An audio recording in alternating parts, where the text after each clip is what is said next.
And they were coming early, and I didn't want them to come as early as they did, but my water broke. And at first, twins Josh and Joey Bell seemed to be doing great, despite their arrival 2 months early. But 2 days later, Josh was struggling to survive. And then about 11:30, we get this horrible call from the NICU unit at Ohio State saying that Josh was deathly ill and needed to be transferred to Children's in the middle of the night.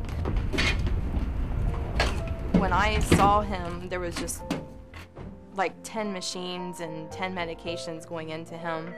And I just couldn't believe all the needles and tubes and everything going into our baby that we thought was so healthy. And by the time I saw him, he really was essentially dying of necrotizing enterocolitis. And if we didn't take him to the operating room immediately, he would not have survived. Nationwide Children's Hospital pediatric surgeon Dr. Gail Besner is a nationally recognized expert on necrotizing enterocolitis, or NEC, a disease that attacks the intestines.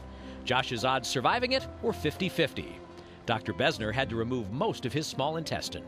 Even though we removed a huge amount of his intestine, he did better than almost all babies that would have had that same operation. And within a year, he was able to nourish himself naturally.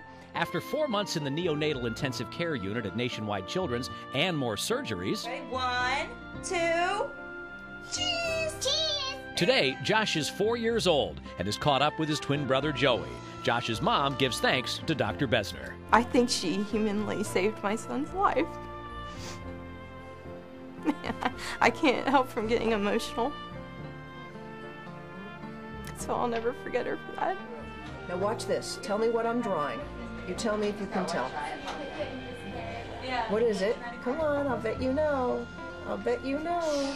My name. Good boy! Now He's definitely our miracle child, and sometimes I wonder why our child survived and is doing so well, where other babies have passed on or are living a much more difficult life with tubes and things attached to them. That I carried around in my pocket for a long period of time, and so it's gotten kind of worn out. And then Julie gave Dr. Besner a card she kept with her for years as a special reminder of the kids, like Josh, that she's able to save from NEC. I just wanted to let you know how I'll never forget that you saved my son's life. Ready? Josh is lucky, but Dr. Besner doesn't want any more premature babies to suffer like Josh has. What are these? So she spends a lot of time in the lab, researching, looking for scientific answers. Dr. Besner wants to save more kids. Right now, half of those who develop NEC don't survive. Ultimately, she hopes to figure out how to prevent it altogether. Despite 40 years of research in this field, nobody has found either the cause of necrotizing enterocolitis or the cure for necrotizing enterocolitis. So it really has become a motivating goal of mine to try to treat these fragile little babies. Dr. Besner has discovered a promising growth factor, which is a protein that helps wounds heal.